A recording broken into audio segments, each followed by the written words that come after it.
Bueno, una nueva emisión del programa Renacimiento Nacional. Interesa señalar que en la actual circunstancia se profundiza la revolución anarco-liberal sionista que encabeza Milei, que es una verdadera desgracia para el pueblo y para la nación argentina. Nosotros no es que pensamos, sospechamos o conjeturamos, sino que sabemos que hay planes cada vez más oscuros. Este modelo, vamos a decir así, de entrega total y de exclusión social no cierra si no es con una represión social sobre la gente que ha quedado excluida, y sobre eso están trabajando con acción psicológica, etc. Frente a eso, obviamente, está el pueblo argentino políticamente desarmado. Nosotros vemos que todo esto de fuerza patria, qué sé yo, no se les cae, no ya un proyecto, una voluntad nacional, algo contundente, no se les cae una idea, es una pura repartija de cargos, una verdadera catástrofe, que es la que conduce a esto otro. Es decir, hay una conjunción perfecta entre el mileísmo y vamos a decir el kirchnerismo, neokirchnerismo o como quieran llamarlo. A propósito, yo quiero señalar una cosa que nosotros conversamos y discutimos con algunos cuadros, con algunos intendentes, con dirigentes sindicales y con compañeros que son militantes de base y demás, o dirigentes de agrupaciones de algunas provincias también, que a propósito de la revista Renacimiento Nacional, del programa y de algunas charlas y eso, ellos entienden que hay que rearmar al peronismo programáticamente. Nosotros no estamos en contra de eso, es más, es fundamental tener una idea nítida de qué es lo que se va a hacer desde el poder en el país, ¿no? Eso no hay ninguna duda. Pero antes de pensar en programa, hay que tomar decisiones en un nivel más profundo, que es el nivel espiritual, el nivel de la voluntad, para citar a Duns Scoto, el gran medievalista. ¿Qué significa?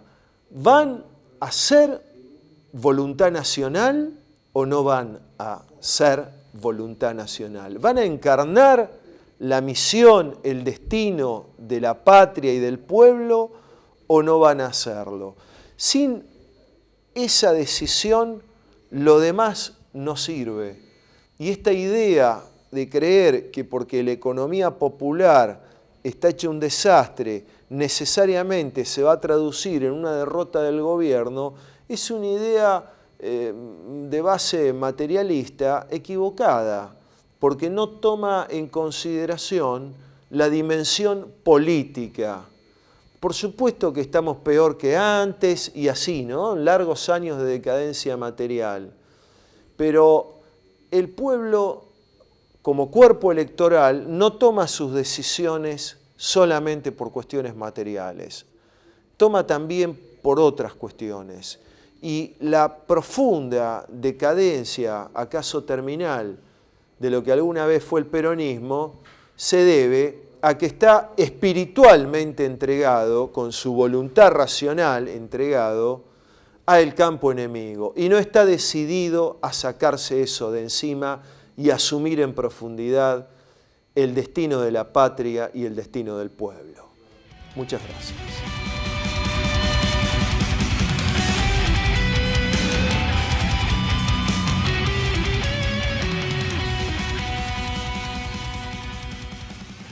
Bueno, una nueva emisión del programa Renacimiento Nacional. Hoy estamos con los coconductores del programa, con Eduardo Mauri y con Vinicius Bulo Brás. ¿Y quién les habla? Pablo Ansaldi. Hoy tenemos un invitado de lujo. Un invitado que es un pedazo de la historia viviente del movimiento nacional, de la causa nacional, del movimiento nacional peronista. Estamos nada más y nada menos con Enrique Grassi Susini. Primero que nada, Enrique, te damos la más calurosa de las bienvenidas a nuestro programa. Te agradezco muchísimo la bienvenida y rechazo absolutamente el exceso de la presentación y el carácter de símbolos que me atribuiste. Será apelado ante el Tribunal de la Historia, Así es.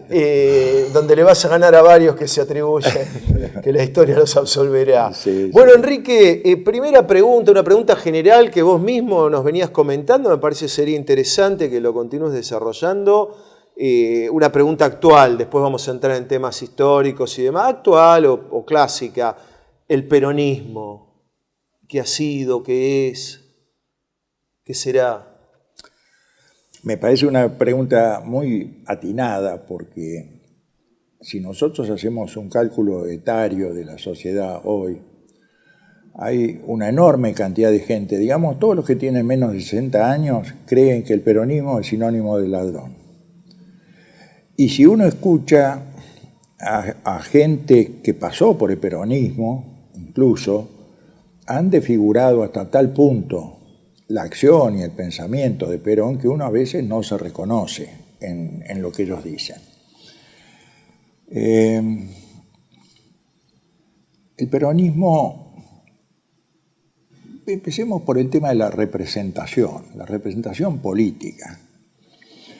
La representación política en todas las sociedades se inicia con una relación personal, con el jefe de una tribu, con el jefe de una gen, con el caudillo de una zona, con el hombre que demuestra mayor aptitud circunstancial para defender y organizar a los que confían en él. Si pensamos en la historia universal, todas las sociedades se arman a partir de familias, tribus, familias que se multiplican, y esas gens son de algún modo las que en algún momento deciden organizar una fuerza común, que es el Estado, por mal que le pese al señor presidente de la Nación. Pero esa representatividad genuina, el mundo liberal, el mundo moderno, el mundo que empieza con la modernidad, no el mundo contemporáneo, el mundo que empieza con la modernidad, la ha reemplazado por los sistemas rusonianos, por esta democracia que realmente en general nos avergüenza, en la que la representación es formal, es una designación hecha por gente que no conoce a sus representantes y no hay esa relación filial casi que había con el caudillo. Esto lo vemos, yo jamás en mi vida he encontrado a nadie que dijera a mí me representa fulano de tal, ni un diputado, ni un senador. Ahora, si uno piensa en el radicalismo, eran gente de Leandro N. Alem y de Hipólito Yrigoyen, eran de allí. Y lamentablemente los porteños eran de Bartolomé Mitre. Después le daban el nombre que querían a sus partidos. Roca tuvo una forma más astuta, más inteligente para organizarse, pero esa relación con el caudillo es lo que determina. En el peronismo, esa figura es el coronel Perón. Cuando algunos compañeros se quieren olvidar de la participación, porque les parece un delito casi que Perón haya participado y organizado la revolución del 4 de junio del 43, a mí me hace gracia porque eso implica que los que salieron a la calle el 17 de octubre no sabían por qué salían, porque la obra social del peronismo toda empieza desde el 4 de junio en adelante hasta el 45. En el 45 la gente sabe por qué sale, no sale a pedir que un coronel que tiene buenas ideas sea llamado como candidato electoral. Salen a respaldar a un hombre que empezó una revolución, En la parte institucional, que es lo que viene después, Perón ya pasa a otra instancia distinta. La primera y más importante es la nacionalización de la economía. Todo en nuestra patria era extranjero. Los transportes, las compañías principales, la exportación de granos, los puertos, el transporte urbano, que era la Corporación de Transporte, uno de los negociados de la década infame. Del 30. Exacto. Todo el Banco Central, formado por discípulos del Banco de Inglaterra, Sir Otto Niemeyer, y poniendo al frente como gerente al señor Raúl Prebisch, que años después tendría mucho protagonismo. Esa parte que es la nacionalización de la economía es absolutamente trascendente. El tercer elemento importante en el pensamiento y la acción de Perón es la comprensión de la forma orgánica de la comunidad, que lo plasma en su discurso, que es la obra La comunidad organizada, que lo presenta en el momento de la Convención Constituyente del año 49. Y el cuarto elemento para considerar la obra trascendente de Perón es la determinación absoluta de no quedar atado el país a ninguno de los intereses que compiten por el dominio del mundo. No es solamente la afirmación de tener un proyecto que exalta la soberanía nacional, sino fundamentalmente que en el juego de intereses que se da en el mundo, lo único a lo que él se sentía obligado era defender en todas las circunstancias el interés de la nación argentina. Hoy tenemos un canalla como presidente que ha decidido que, pase lo que pase, respaldamos a Israel y a los Estados Unidos de América. Esto es lo contrario de un pensamiento que empiece por reflexionar sobre la patria, sobre la tierra de nuestros padres. Esta pequeña descripción de ese peronismo fundacional, también hay que agregarle cientos de miles de obras concretas, prácticas, casas, hospitales, policlínicos, rutas, gasoductos, todas las cosas que fueron hechas desde el Estado y que generaron una situación de bienestar porque había trabajo para todos, porque ese trabajo estaba bien remunerado y eso generaba una situación que, con los vaivenes que tiene la economía, porque no todos los momentos fueron absolutamente propicios, con los vaivenes de la economía generó un estado de bienestar y una solidaridad sostenida del pueblo con Perón, con Eva Perón, por supuesto, como complemento afectivo importantísimo de la obra. Perfecto. Enrique, bueno, los muchachos luego te van a hacer algunas preguntas seguro. Vos tenés una vastísima militancia y has estado en las filas del nacionalismo, de Tacuara. Conocí varias cárceles. Estuviste preso incluso con Dardo Cabo, estuvo preso en serio. Fui catador de cárceles. Catador de cárceles, estuvo preso en serio, entre otros en el proceso militar con Dardo, tengo entendido. No estábamos en el mismo pabellón, pero sí estuvimos simultáneamente y un querido amigo me atribuyó el haber gritado, se lo llevan a Dardo, y no lo hice porque no lo sabía, porque estábamos en dos pabellones distintos. En la 7 de La Plata. En la U9. U9, perdón. Yo había pasado mi periodo por ese hospedaje de pocas estrellas que es Villa Devoto, y de ahí fuimos a La Plata. Y en La Plata es de donde lo sacaron, supuestamente para trasladarlo, y era para asesinarlo, porque como estaba preso desde antes del golpe, lo detienen junto con Gullo. Claro, con Dante Gullo, sí, con el Canca. Bueno, como era más difícil asesinarlos, entonces inventaban siempre un traslado. La ley de fugas y todo eso. Y ahí lo asesinaron. Sí, pero bueno, quería preguntarte. Con Dardo tuve una relación amistosa de muchos años. Claro. Cuando él dirigía Movimiento Nueva Argentina, y algunas discusiones también, no teóricas ni doctrinarias, sino sobre la concreta realización de un acto que yo me negaba que se hiciera. Él quería hacerlo en la facultad, y bueno, se hizo, y lamentablemente trajo la muerte de una niña que estaba escapando del tiroteo que se produjo, Norma Melena, una estudiante que estaba escapando por una escalera y un balazo le pegó. Y estaba todo para que eso ocurriera, y le dije, mirá, la gente de acá de la facultad, nosotros no vamos a estar en ese acto, así que traten de no hacerlo, no, lo vamos a hacer igual. Bueno, una discrepancia práctica.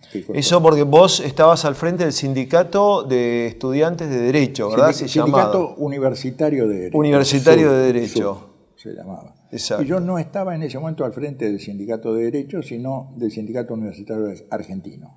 Correcto. Que reunía a otros sindicatos en Buenos Aires, de otras ¿Y cómo facultades. estaba conformada esa organización? ¿De en qué épocas? ¿De década El sindicato 60? se funda allá por el año 56, con algunos peronistas, entre los cuales posiblemente el más querido, que duró mucho y que fue admirable por todo sentido, era Guillermo Malgrín, un personaje extraordinario, con muchos problemas físicos, le faltaba una pierna por un accidente, problemas de enfermedades, pero un orador excepcional y un hombre de una calidad humana extraordinaria. Bueno, y después también muchos nacionalistas, estaba Rodolfo Urtubey, estaba Licha, la mujer de Rodolfo Urtubey, que era la hermana de Julio Mera Figueroa, pero que eran nacionalistas, no eran peronistas, y mucho menos menemistas, gracias a Dios y a la Santísima Virgen. Menem todavía no tenía ningún protagonismo en ningún lugar, ni siquiera en La Rioja. Gallardo, Juan Luis Gallardo, muchos amigos. Y teníamos, sí, una gran amistad con la gente del Movimiento Nueva Argentina porque todos ellos habían pasado por Tacuara.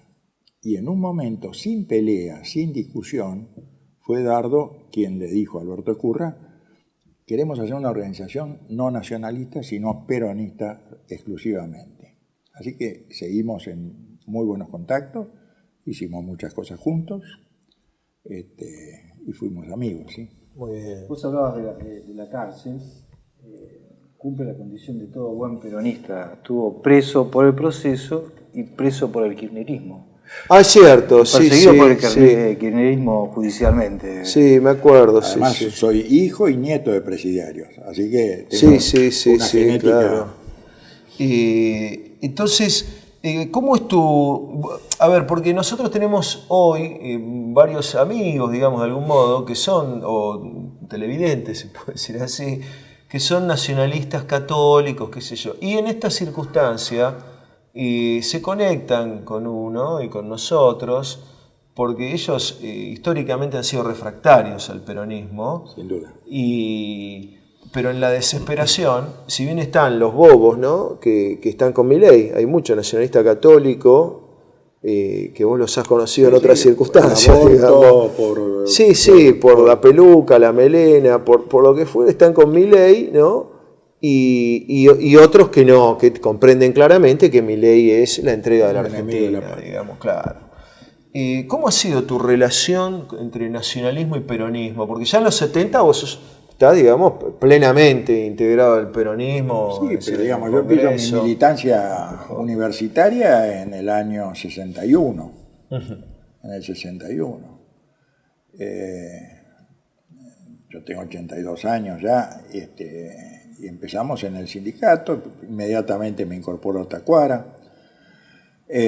Yo era por mi casa, por las posiciones de mi padre, era peronista, y como peronista tenía muy buenas relaciones con otros sectores que no participaban, pero con quienes compartíamos una visión general de la vida. Esa visión de la vida que compartíamos hacía que realizáramos cosas en común, actos en común, pintadas, nos respaldáramos, y si había que pelear, peleáramos juntos habitualmente.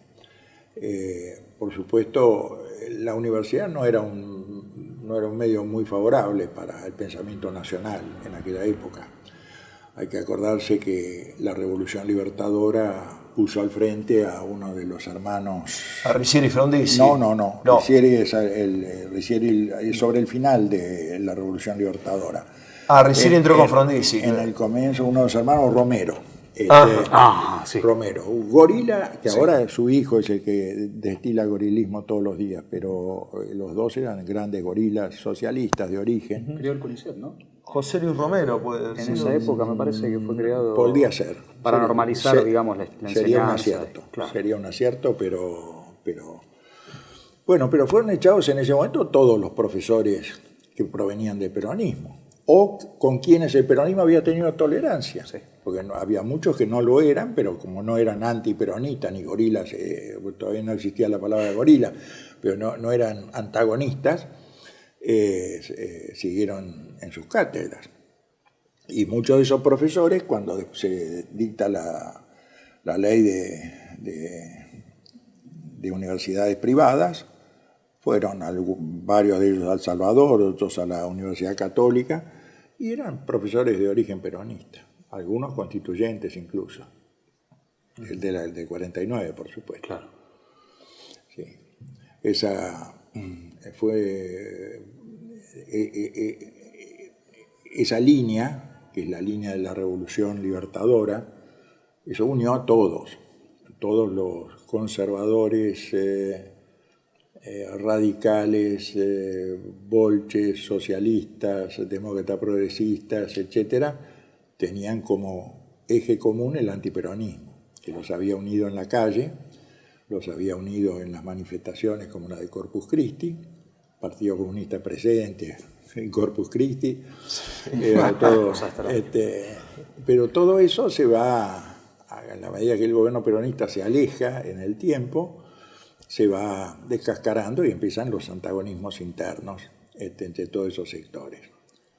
Las facultades en general las domina la FUBA, los grupos reformistas, la mayoría de los cuales son de origen marxista. Pero nuestro enemigo político de siempre, para siempre, es el liberalismo. Del liberalismo nace el marxismo, no nace de la aspiración de la sociedad organizada, nace del liberalismo. Cuando se le quita al pueblo en su totalidad en el mundo el derecho de vivir según sus tradiciones, y aparece después de la Revolución Francesa y todos los pensadores enciclopedistas, etcétera, un mundo diferente, y además aparecen instrumentos del poder mundial, como es la masonería con respecto al poder británico. Ahora, Enrique, retomando, me parece totalmente de acuerdo, pero tu trayectoria militante también es bien impresionante, porque vos participás de una generación, si puede decirse así, ¿no?, que vos siempre te mantuviste en la línea nacional y en la línea peronista, ¿no? Eso toda tu vida, lo cual es admirable y por eso lo invitamos al programa. Y es una generación que fue fragmentada, ¿no? Porque vos habrás tenido amigos que terminaron quizás en Montoneros, en el ERP, no sé, o en todos estos grupos. ¿Cómo viviste toda esa época, ¿no? Lo que nos unía a todos, a casi todos, digamos, en esa época, los que éramos jóvenes, era que teníamos un pensamiento revolucionario. En general, nosotros no creíamos demasiado en que todo se iba a resolver con una votación exitosa, y en esto, por supuesto, hubiéramos tenido con la posición firme de Perón, no en la del 43, sí la que tiene a partir de su caída.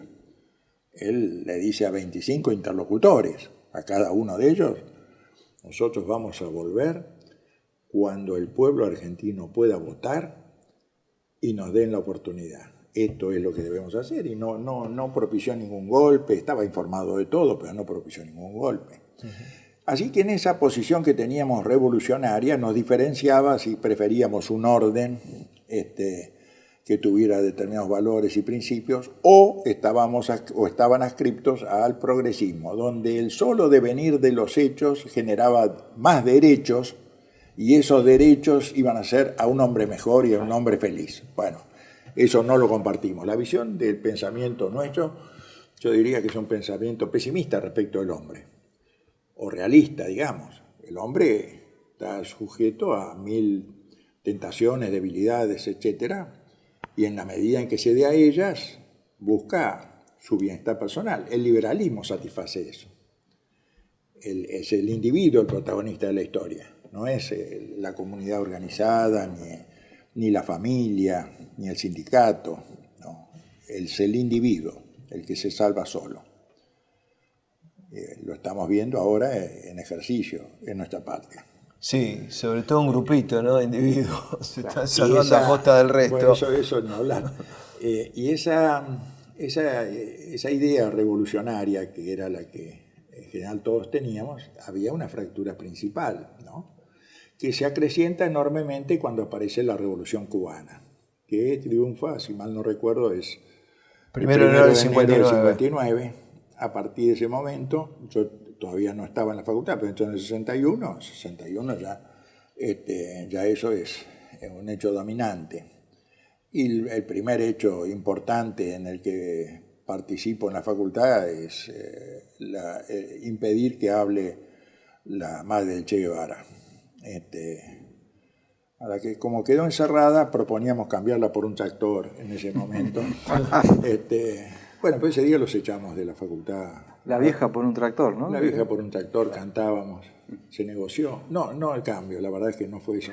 Se negoció cómo dejarla salir, porque obviamente había mucha bronca y además ellos habían quedado arrinconados, muy arrinconados.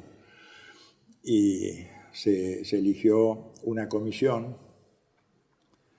donde por el lado estaba el rector, el decano de la facultad de La Plaza, estaba la señora María Celia de la Serna de Guevara Lynch, estaba por el lado nuestro Antonio Millet y, si mal no recuerdo, Eduardo Bocos, puede ser. Y por el lado de los bolches, uno era Roberto Quieto. Ah, mira, jefe de la FARC luego. Sí. Y ellos la acompañan hasta que sale del campo de tiro y de trompadas y de todas las cosas que habían ocurrido y que se reiniciaron cuando estos se alejaron del escenario. Bueno, fue... Vos tenés un recuerdo, ¿no?, de ese... Yo tengo un recuerdo así, lo tengo en una biblioteca, Galería El Quetzal, Centro de Derecho y Ciencias Sociales, me lo llevé de recuerdo. Y un día le dije a Moisés Ikonikov, le digo, que fue a mi casa, le digo, mira esto. Él fue presidente de la FUBA, ¿no? Claro. ¿Cómo tenés esto? Porque ustedes son maricones, ustedes no saben defender ni su local. Le digo, pero yo lo devuelvo, ¿se terminó? No, lo ganaste en buena ley. Déjalo ahí. Además, yo debo decir, en defensa de Moisés Ikonikov, sí, que una vez estaba tomando un café hace 20 años con él, ahí en el Tabat, se puede decir, sí, Coronel Díaz y Libertador, y era la época de que se vayan todos. Y un salame total lo confundió como si fuera el gran político responsable. Lo insultó y él se levantó a cagarlo a trompada, cosa que yo lo atajé. Y era un gran nadador, él cruzaba el Canal de la Mancha, todo, Moisés. Sí, un gran nadador era. Sí. Un tipo muy inteligente y tuve una relación muy cordial en la etapa final de nuestra vida, ¿no? Sí. Más un día que estábamos comiendo empanadas en casa de un amigo y realmente éramos unos cuantos.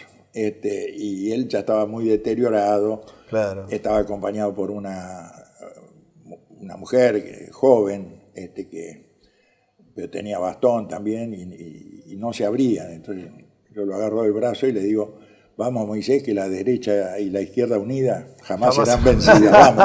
A pesar de que no me declaro nunca de derecha, porque eso también es un invento del modernismo, claro.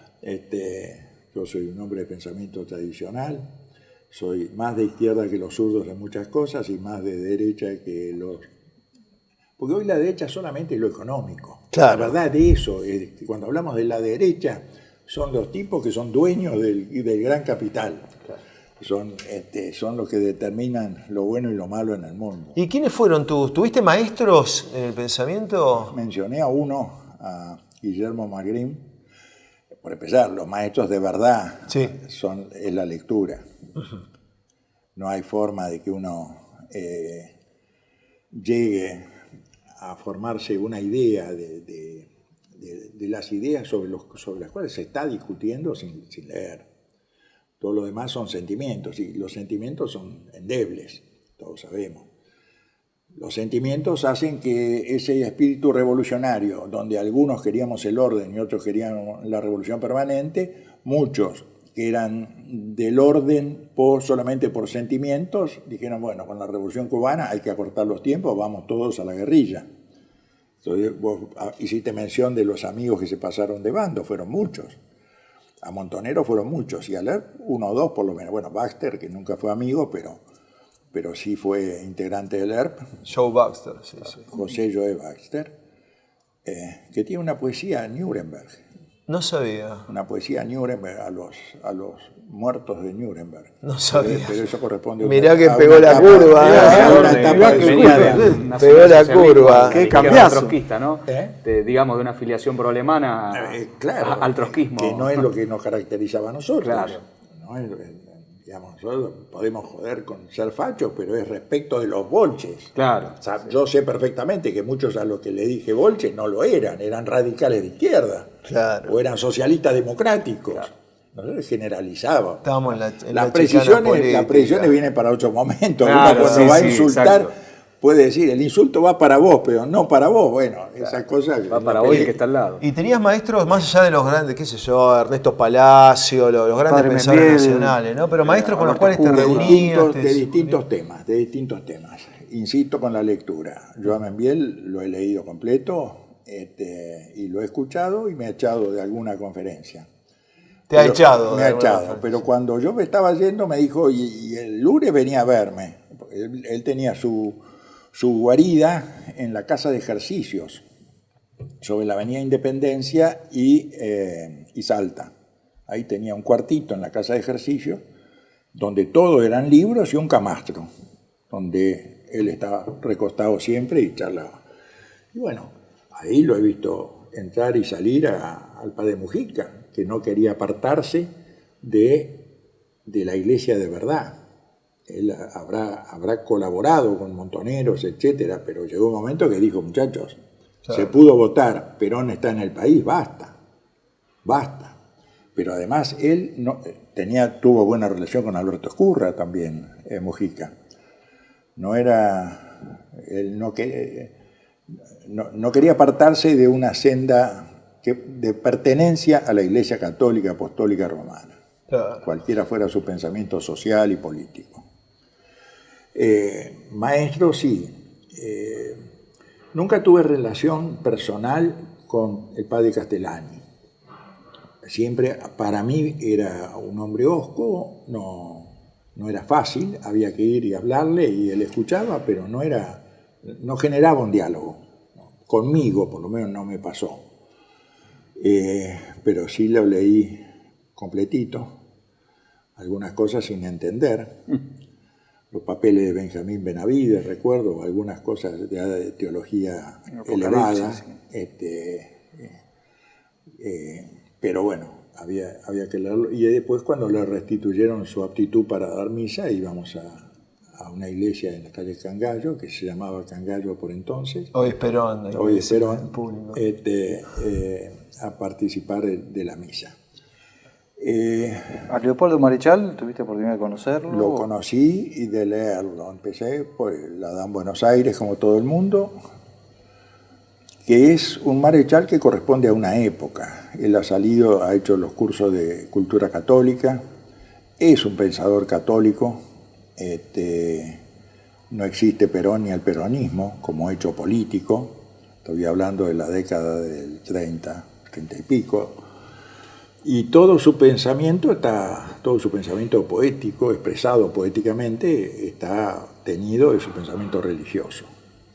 Cuando aparece Perón, se convierte al peronismo con entusiasmo y después descubre virtudes en la Revolución Cubana, cosa que no me sentí nunca obligado a acompañar.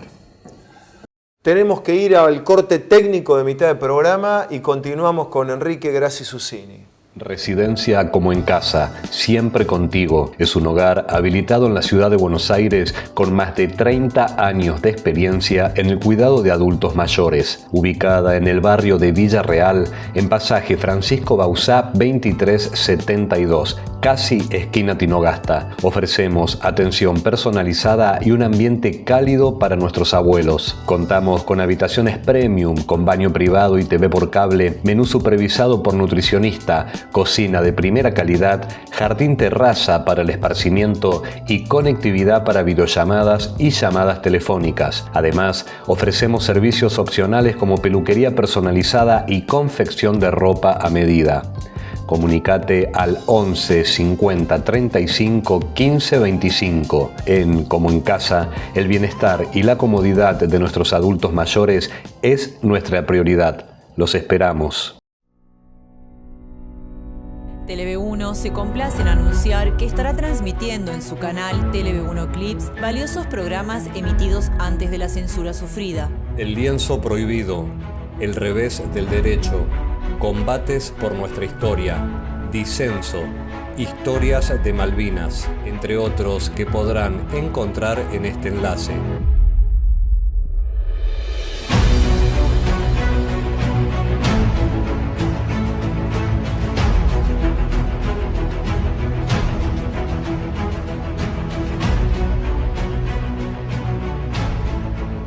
Agradecemos su aprovechamiento y difusión. Bienvenidos a CEPA, Centro de Estudios del Pensamiento Americano. Nuevo sitio web de cursos de formación en política, filosofía, historia, literatura, geopolítica, religión, psicología y más. Cursos de formación que reflejan el verdadero pensamiento americano. Lo invitamos a elegir el curso de su agrado ingresando en www.cepa.la.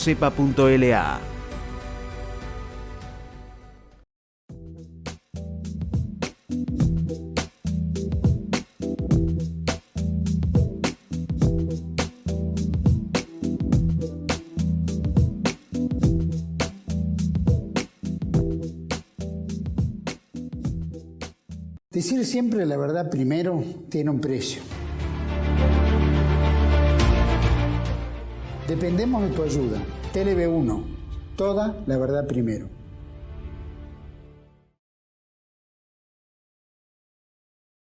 Bueno, estamos en Renacimiento Nacional con Enrique Grassi Susini y por supuesto con los coconductores Eduardo Mauri y Vinicius Bulo Brás.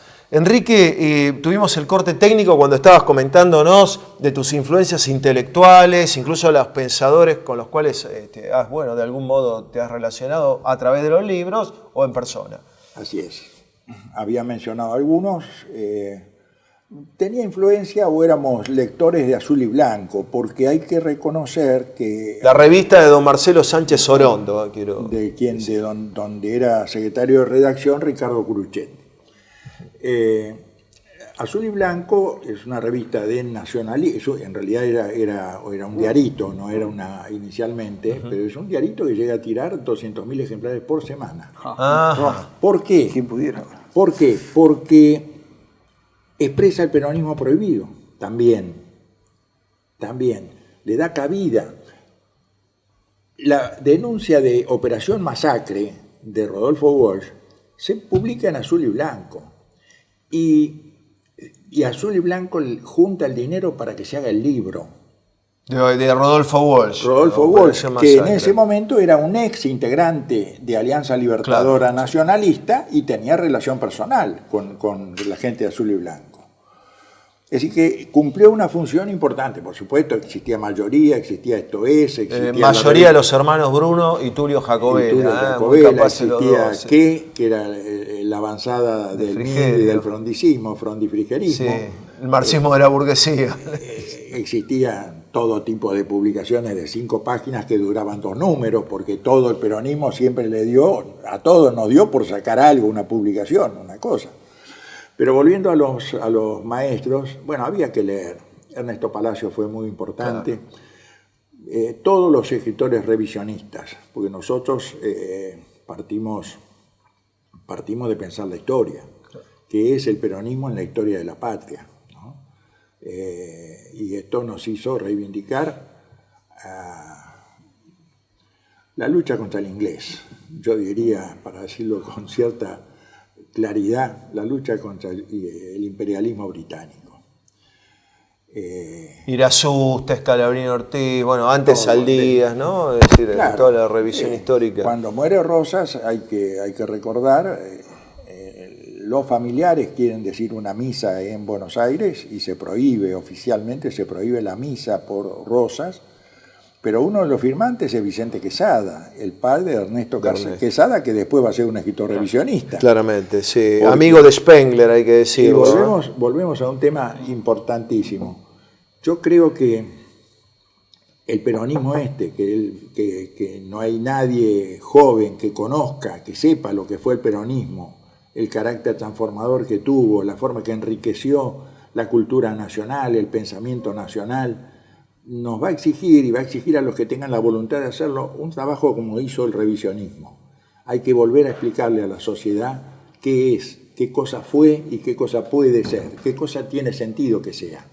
Todo lo demás es crear Menes o Kirchner, que es una basura que han ensuciado nuestro nombre. Por supuesto. Bulo Brás, tenías una pregunta. Respecto ya entrando a la época de los 70, usted militó en Tacuara, ¿verdad? Así es. Bien. Entrada ya la década del 70, donde empieza a florecer nuevamente la idea del regreso de Perón. Recordemos que ya en la CGT estaba Rucci al mando, se había producido el Cordobazo, es decir, una época de mucha ebullición y bueno, empieza el horizonte peronista a ver con cierta posibilidad que Perón regresara. En ese momento, ¿qué militancia venía desarrollando?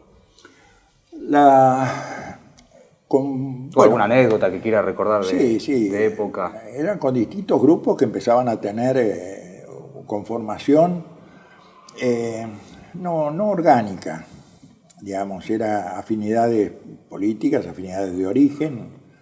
A mí me habían expulsado de la universidad, de la facultad por razones políticas, me había reincorporado después de algún conflicto largo. Así que también iba a la facultad, aunque ya estaba casado y ya tenía otras obligaciones, etcétera, y finalmente no terminé la carrera. Pero en toda esa época es un enorme movimiento político, un enorme movimiento. Por esa época, uno de mis grandes amigos, querido amigo, que ha fallecido hace muy poco tiempo, que es Juan Manuel Laval Medina, es invitado a viajar a España. Y cuando vuelve me llama desde Ezeiza para que nos juntemos de inmediato y me dice que va a ser el secretario general del movimiento peronista. Digo, me pareció absolutamente imposible, pero le digo, me dijo, es así, ya me lo ofreció Perón, ya acepté y voy a ser el secretario, y ya quiero que hagamos un grupo.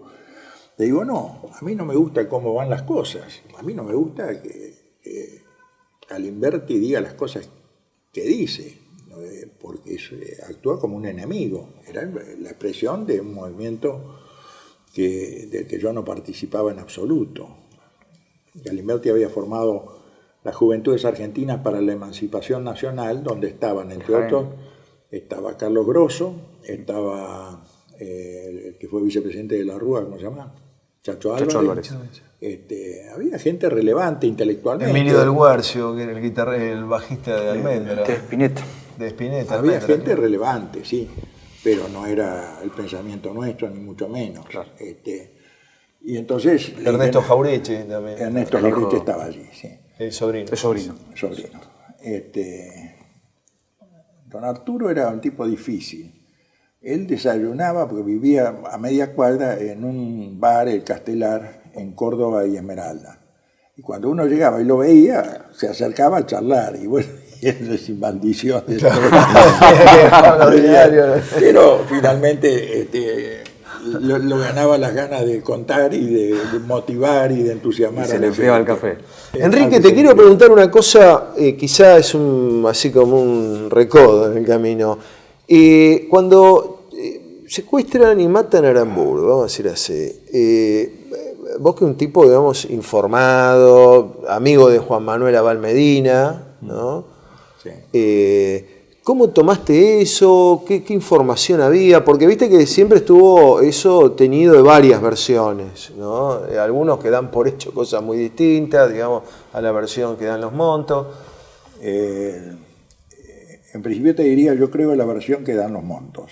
Digamos, todo lo que es la programación desde el Ministerio del Interior, con gente de inteligencia, el hecho de que no puede ser que Aramburu no se haya dado cuenta que esos dos muchachos no eran oficiales del ejército, Todo eso puede tener una lógica interna, pero no es lo que creo. Yo creo que el relato es verdadero.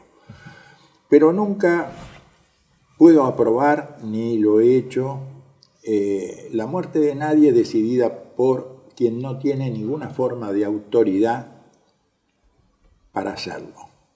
Esto vale también para los desaparecidos después, que fue mi discusión. Eso va a llegar en otro momento si esta conversación dura.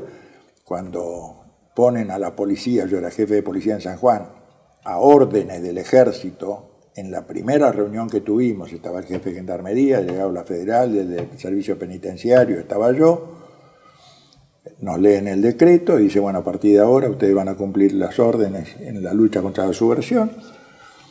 Y en principio son 3 órdenes. No se informa a nadie la detención, ni a familiares ni a abogados. Segundo lugar, todos los presos van a ser concentrados en un solo lugar. Y en tercer lugar, no hace falta orden de allanamiento. Bueno, la mentalidad, que aunque no sea abogado jurídica, digo, estamos en estado de sitio, la orden de allanamiento no es necesaria, solamente hay que informar que se allanó un domicilio, pero no hay nada que justifique que no se informe una detención. Entonces le dije, coronel, quiero que sepa que yo no voy a cumplir esa orden. Graci, ¿quiere que le lea de nuevo el decreto? Le digo, no, lo leí cuando salió, pero el decreto no dice eso. Esto es la orden que baja del Estado Mayor General del Ejército. Que esa es una cosa que hay que aclarar. Yo le he dicho varias veces y quiero hacer esta pequeña interrupción. Los decretos del año 75 contemplaban, en la medida de las posibilidades, naturalmente, los derechos y garantías de los detenidos. Exacto. No eran derechos de desaparición de personas. En absoluto. Y eso lo sé, entre otras cosas, no solo porque los he leído, sino porque fui amigo en el tramo final de su vida, que tuvo un final trágico, del doctor José Dehesa, y él me mostró esos documentos, y bueno, he sacado copias y demás. Estoy hablando del año 2000, ministro de Defensa. Con Isabel, ¿no? Con Isabel, claro. Con Isabel. Sí. Pero un hombre, él era yerno de Leonardi, exacto, casado con Marta. Así es, exacto. Y bueno, murió en el año 2001, ¿verdad? Y bueno, esa preocupación estaba. Lo que pasa es que las Fuerzas Armadas tocaron su propia melodía, digamos. Claro. Y entonces, cuando yo le digo que no, le digo para que no le quepan dudas, yo no soy el jefe de una banda. Yo soy el Estado. Todos los que estamos acá somos el Estado. Podemos hacer las órdenes más duras, pero las tenemos que cumplir. Ellos son una banda y por eso, entre otras razones, los combatimos. Entonces me dice, Graci, ¿qué va a hacer si yo le doy una orden? Si la orden que usted me da, a mi juicio, es legal, la voy a cumplir. Si no, le voy a presentar mi renuncia al señor gobernador y él resolverá qué hacer. Pero yo en principio no voy a cumplir ninguna orden que implique no informar las detenciones. Bueno, esto nos adelantamos en el tiempo porque esto es del 75. 74. Sí, 76, estamos 75. Febrero del 75. Febrero del 75 es el Operativo de Independencia. Claro. Estos son de octubre. Sí, octubre. Después del asalto al Regimiento 29 de Infantería de Monte. Ahí es cuando salen los decretos y viene. Se extiende a todo el país. Exacto. Pero estábamos en el 73, en los movimientos para... ¿Cómo viviste Seiza, por ejemplo? Bueno, fui claro respecto de lo que significó la muerte de Sí, claramente, sí, por supuesto. Lo que creo que pasó y el hecho de que no creo que nadie tenga derecho a resolver este tipo, matar a este tipo nos va a resolver todos los problemas del país. Sí, obviamente, sí. Que además, perdón que lo interrumpa, en un momento en el cual Aramburu ya proponía que la salida debía ser electoral con el peronismo adentro, ¿no? Sin duda, o sea que es bastante llamativo el momento que eligen para matarlo. Lo que pasa es que es lo que le pasa a Lanusse después. O sea, hay un momento en que los que tienen la fuerza dicen, está bien, tenemos la fuerza, no tenemos la legitimidad y no nos importa. Pero con la fuerza no se transforma la nación. Juan Manuel Laval Medina me contó, él sacó su libro lindísimo que recomiendo, no el mío, yo recomiendo el de él. No, el tuyo también. ¿El tuyo cómo se llama? Yo me olvidé. No me arrepiento No ni me olvido. arrepiento ni olvido. No me arrepiento ni olvido. Y conocer a Perón. Bueno, para la compra y la venta se pueden comunicar con Renacimiento Nacional. Nosotros te lo distribuimos con todo gusto. 2024@gmail.com, donde también se vende la revista Renacimiento Nacional, que ha sido un éxito en venta. Ahí tenés, es un gran libro donde está toda tu trayectoria, un tramo de la historia argentina. Está todo ¿verdad? contado, sí, con un poco de humor también. Sí. No es para menos, ¿no? Para supervivir. Muchísimas anécdotas tiene el libro. Cuando alguien me dice, pero vos contás la parte de la cárcel como si hubiera sido una joda. Y le digo, ¿qué querés que cuente? El sufrimiento, el dolor, pero eso claro. ¿Qué es? Primero que si uno es guapo, se la tiene que aguantar, ¿viste? ¿Para qué te metés en cosas que en ese momento y en determinadas circunstancias generaban problemas? Eso de los zurdos. Claro. Los zurdos son flojos. Digamos, lo de ellos es recibir un golpecito y correr al canal de crónica para decir represión. Es un poco viril la que el tiene. tipo normal se va a tomar una cerveza después de la pelea con los amigos. Y sin rencores, como usted lo dijo antes también. Y contaba lo de Juan Manuel, el libro Conocer a Perón, bueno, un libro súper vendido, pero estabas diciendo una cosa que tiene que ver, porque cuando él iba a hacer la 4ª edición, nosotros hablábamos semanalmente, no se lo podía visitar porque estaba mal de la enfermedad que después lo lleva a la muerte. Sí. Pero él me decía que había conseguido las actas del gobierno de la NUCE, las actas de la Junta Militar. Y dice, bueno, las voy a leer minuciosamente, dice, a ver si en la 4ª edición incorporamos algo. Bueno, cuando hablo la semana siguiente, me dice, no, ¿sabes qué? No voy a cambiar nada. Es cierto, cuando hablan de Perón dicen es un cobarde, no va a venir, no le da el cuerpo, todo eso está. Pero termina eso y empiezan a hablar de cómo hacer para que Altos Hornos Zapla no se funda y para que se termine el contrato con Aluar, Aluminios Argentinos, porque eso es importante, porque la elaboración y la exportación de aluminio. Es decir, pertenecían todavía a ese ejército que Perón define en su famosa conferencia La Nación en Armas, donde se habla de lo que es el aporte para la producción, para la defensa militar, que después se consolida promocionando todas las industrias del país. Porque ese ejército que realmente no era el enemigo de la patria. Sus conducciones relativas habían cometido muchos errores, habían servido realmente a un movimiento revolucionario en el 55 antipatriótico, impulsado por el imperialismo británico también, pero estaba lleno de hombres de pensamiento y sentimientos nacionales. Entonces, eso hizo que Juan Manuel me dijera, entonces no voy a tocar el libro, no voy a cambiar. Y yo le dije, bueno, yo te voy a agregar algo, un motivo también para un reconocimiento tardío a la NUCE. Tengo la peor opinión de la NUCE. La NUCE fue, por empezar, el único jefe de granaderos a caballo que traicionó a su presidente. El único que entregó a su presidente fue la NUCE. Pero, tratando del tema de la subversión, el gobierno de la NUCE decretó la creación de la Cámara Federal Especial en lo penal para que todos los crímenes, delitos, fueran juzgados con un régimen riguroso, etc. Pero lo hizo. Y esa fue la única tentativa de combatir al terrorismo y a la subversión dentro de un orden jurídico civilizado. A pesar de que no me guste, y insisto, tengo la peor de las opiniones, me gusta destacar esto porque después se puede creer que la solución pasaba por el asesinato vil. Y eso no es así.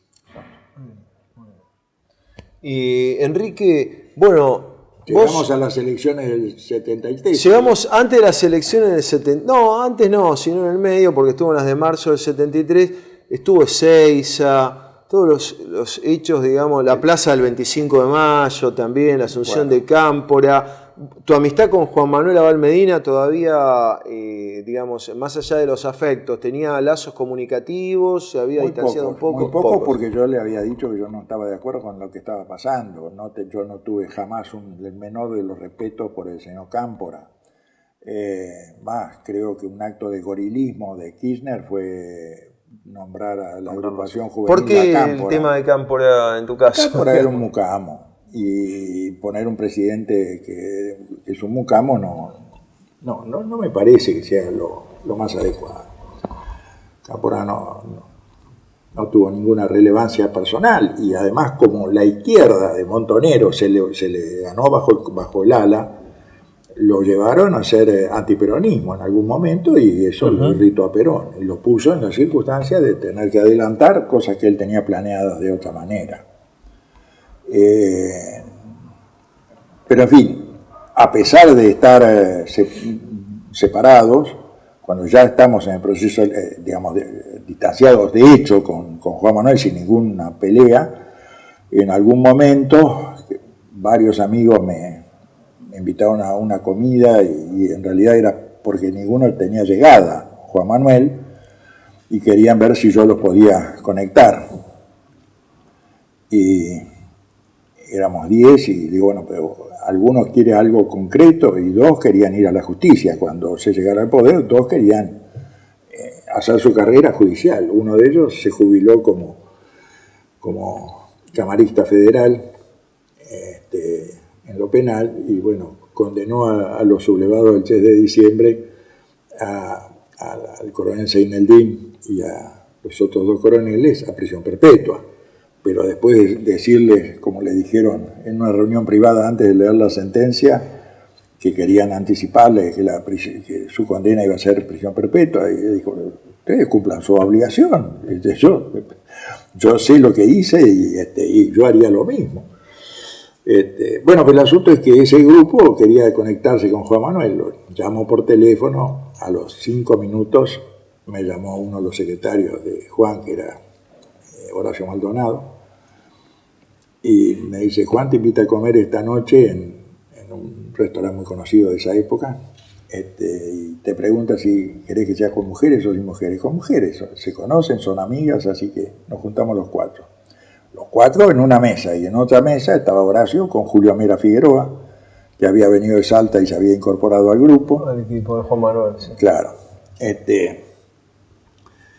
Bueno, hablamos de todo. A mí me interesaba mucho la personalidad de Perón, la personalidad de Cámpora, quién era López Rega, es decir, todas las cosas que uno la veía por títulos o por comentarios, pero no de protagonista. Entonces fuimos pasando por todo eso, y ya cuando eran las 2 de la mañana no quedaba nadie en el barrio. Le digo, bueno, mira, en realidad yo quería hablar porque hay varios amigos que no tienen llegada. Me dijo, ¿quiénes son? Fulano, sultano. Entonces llamó y dijo, fíjate si tenemos todos esos teléfonos. Los tenía. Me dice, bueno, ¿y vos qué querés? Nada, yo nada. Mirá, te ofrezco ser diputado nacional por la capital en segundo término. Primero no puede ser porque es un compromiso de Perón con Santiago Díaz Ortiz, pero vos vas segundo. Ajá, digo, vos me imaginás a mí, diputado por una lista que armaste vos, despotricando contra Cámpora, contra el secretario de la Juventud, Galimberti, y si es necesario en contra tuyo. Y no me imagino. Pero es lo que yo voy a hacer. Prefiero que conservemos nuestra amistad a pesar de las diferencias, porque no soy un felón.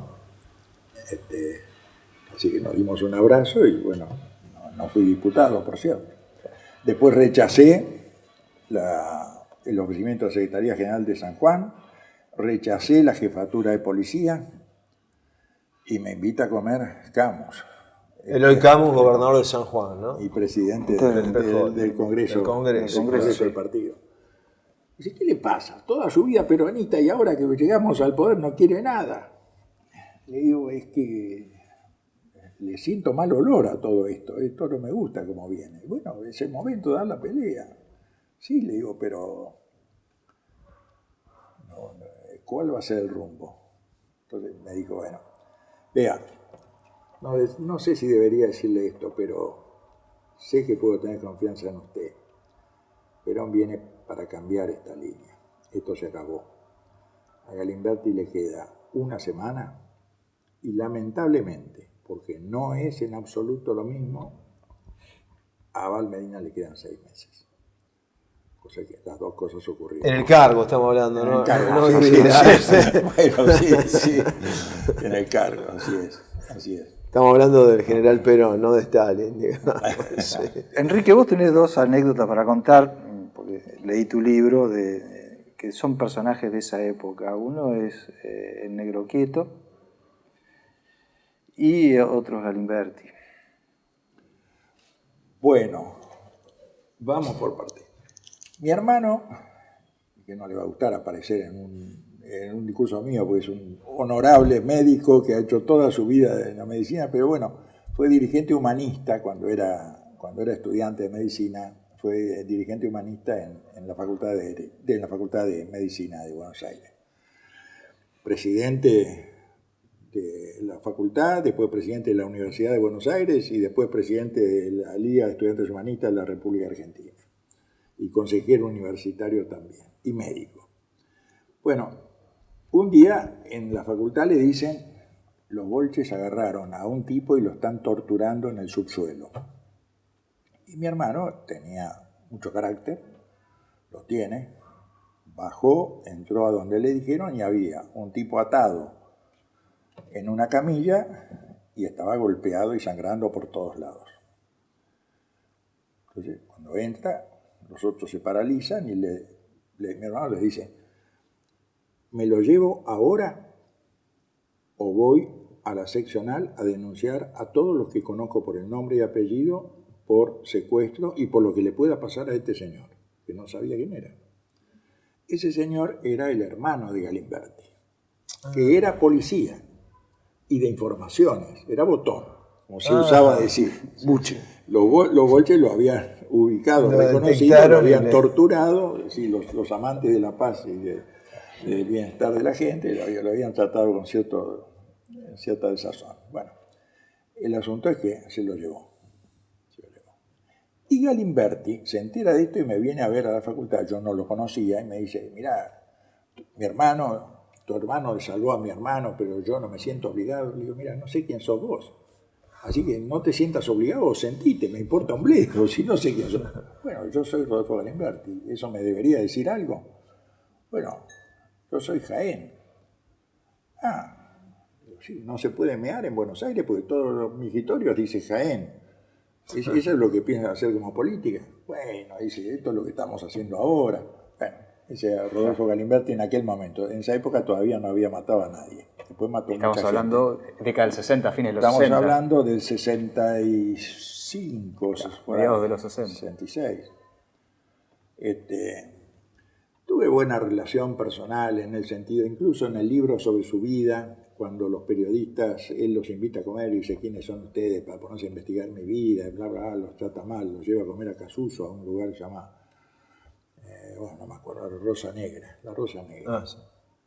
Enfrente del hipódromo. Dice, ustedes han hablado con fulano, con sultano, ustedes han hablado con el Mono Grassi, por lo menos. Y yo hubiera dicho todo lo que va en contra o a favor, porque no trato de no ser mentiroso, creo que es trato de hacerlo, ¿no? Habitualmente. Después todo lo de Montonero se determinó por el acto inicial. Y la muerte era algo cotidiano, se corresponde con algo de la época, la Revolución Cubana, los lectores de Giap, de Ho Chi Minh, la revolución era tan importante que todo estaba justificado. Me pasó muchos años después, teníamos una comida de expresidiarios y uno de los presos trabajaba con Luis Mattini, Arnold Kramer. el perro Exactamente.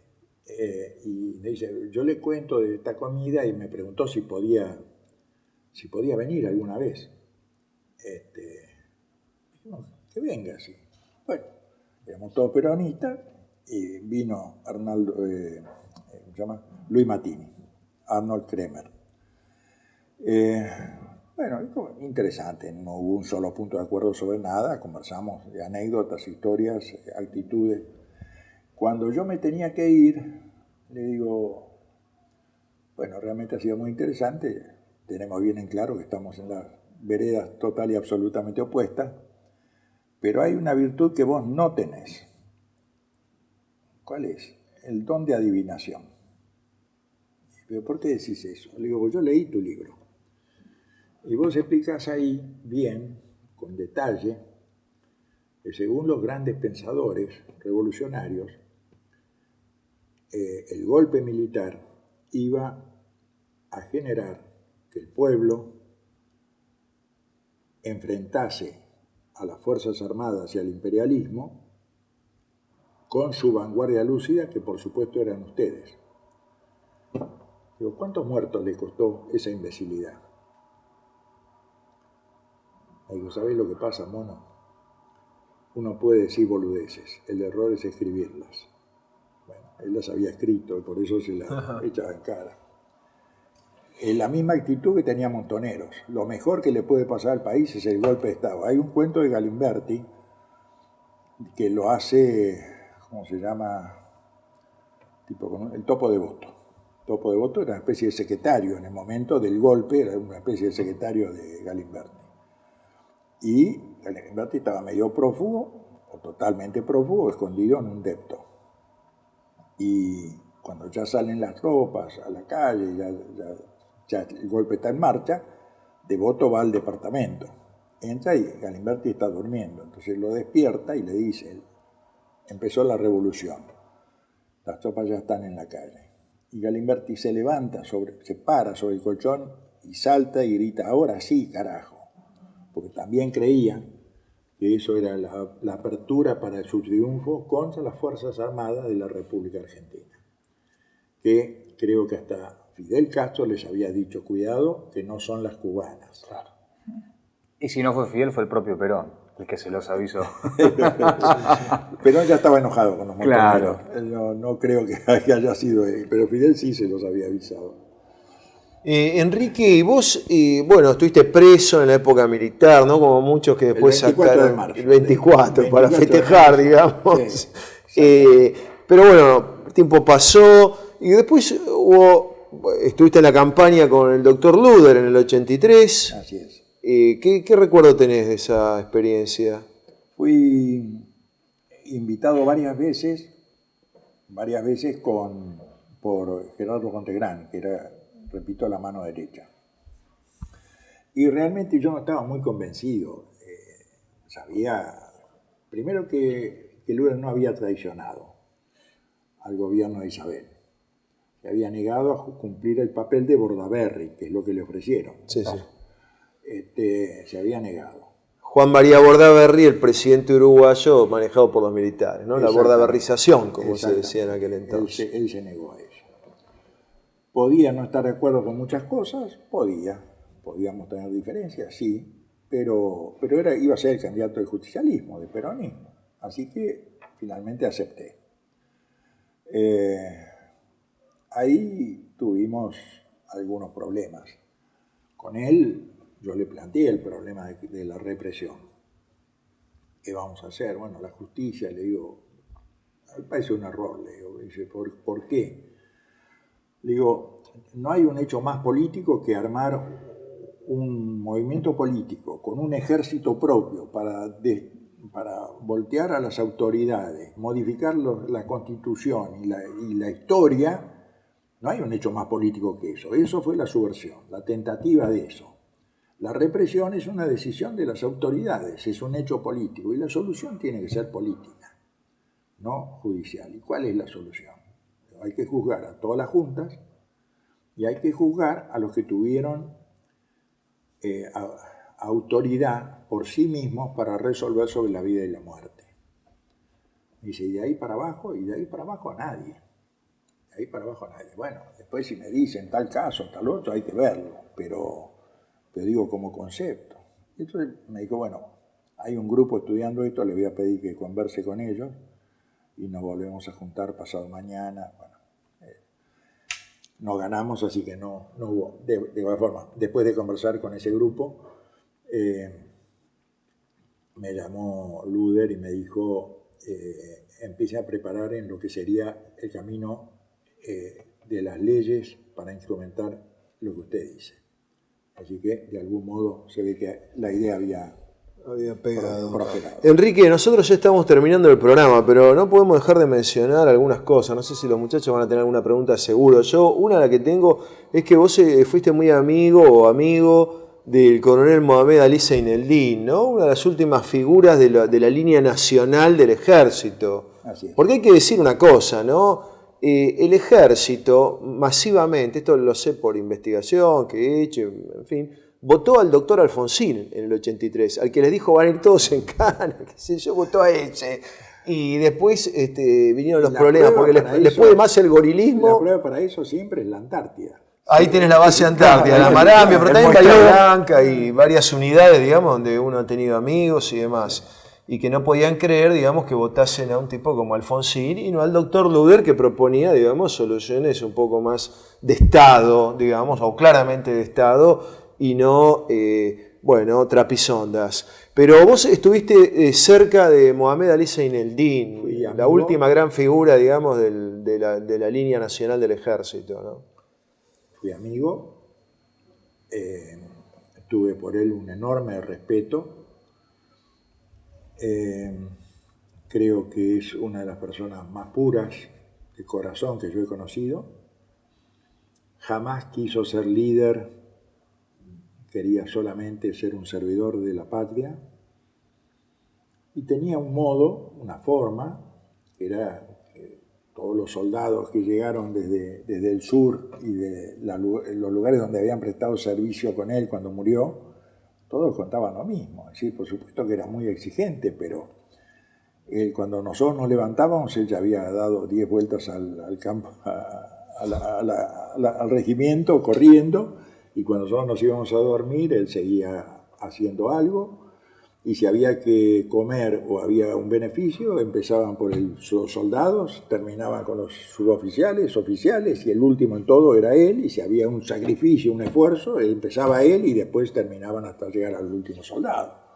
Era ejemplar en todas sus cosas. Muy paternal su forma, ¿no? Ejemplar. Porque era riguroso, tenía un dedo cuando él se enojaba muy, defendía a su gente y tenía una profunda fe religiosa, profunda fe. Era muy mariano, y todas las cosas, tenía un hijo mariano pobre. Que con una enfermedad gravísima que después lo llevó a la muerte, pero jamás había una queja, él no sabía quejarse. El turco digo, el coronel, y su hijo tampoco. Admirable por todo sentido.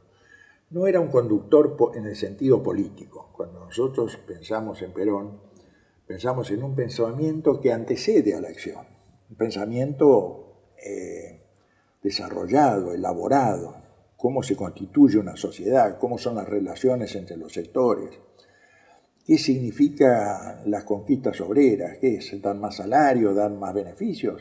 Por una parte puede ser, pero por otra parte es hacerlos parte constitutiva de las decisiones en la comunidad.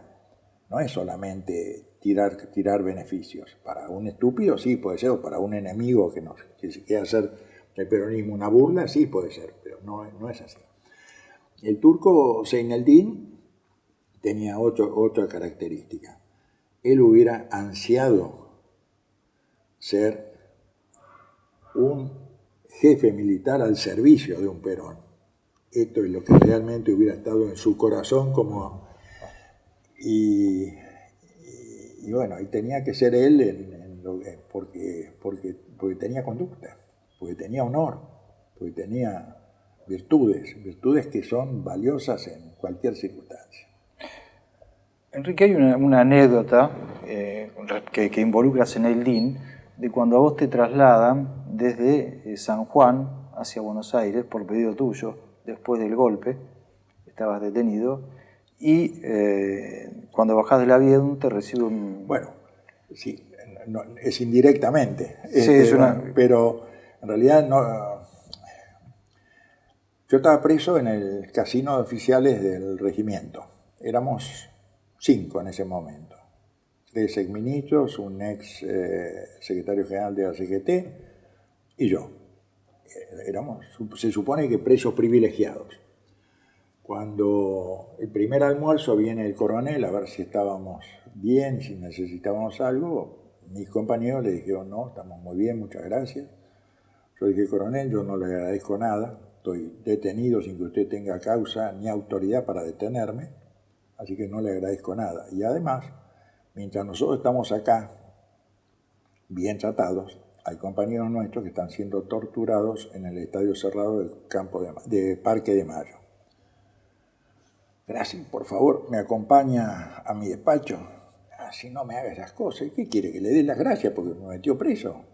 No le doy las gracias. Bueno, después tuve 2 incidentes más y después tuve el tercero. Y el tercero me hartaron, entonces digo, bueno,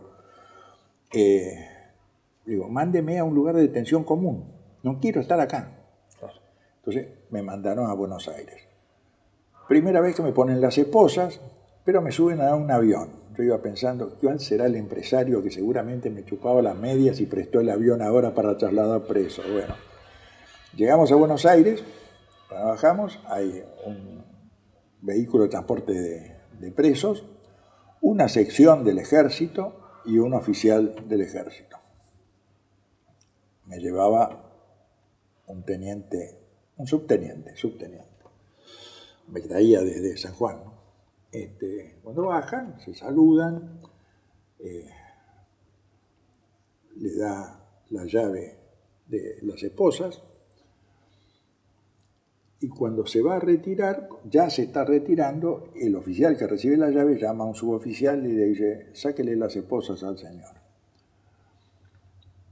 Bueno, sacan las esposas, el otro, el que me trajo, se va. Y entonces, en vez de meterme en el transporte de presidiarios, me dice, ese es el auto mío. ¿Me hace el favor, se sienta en la parte de atrás que yo voy enseguida? Bueno, me siento ahí. A los 3 minutos da las órdenes que corresponden y salimos para... Yo vea, teniente primero, le agradezco muchísimo los 2 gestos, las esposas y el no hacerme trasladar en un vehículo de transporte de presos. No se preocupe. Yo soy de familia sanjuanina y sé perfectamente quién es usted. Bueno, muy bien, no hablamos más. Cuando llegamos a Villa Devoto había una demora en el ingreso porque estaban haciendo justo una requisa, entonces nos quedamos charlando. Cuando ya nos van a hacer pasar, me tiende la mano y me dice, bueno, espero que sea breve y que sea leve. Y yo, por ese afán de decir cosas importantes, le digo, lo que nos pase a nosotros no tiene ninguna significación. Lo grave es lo que ustedes van a hacer con el país. Me dijo, nosotros no, ellos. Digo, discúlpeme, ¿quiénes son ellos? Los generales liberales. Nosotros estamos en contra de esto. Digo, conozco una sola persona que piensa así en el ejército. ¿Quién es? Digo, era en ese momento teniente coronel, creo, o mayor. Digo, el teniente coronel Zeneldín. Mayor sería, sí. Mayor. Mayor Zeneldín. Ese jefe nuestro, me dice. Claro. Bueno, con esta anécdota tenemos que cerrar el programa y agradecerle profundamente a Enrique Grassi Susini, alias El Mono, vamos a decirlo. Había que decirlo. Había que decirlo una vez. Gatica se enojaba, esperemos que él no. Muchísimas gracias por tu presencia. Gracias por la invitación Un y por honor la ha sido. cordialidad de la mesa. Creo que nos van a faltar otro programa. Sí, varios. Hay partes que han quedado totalmente incompletas. Y sí, así es. Gracias.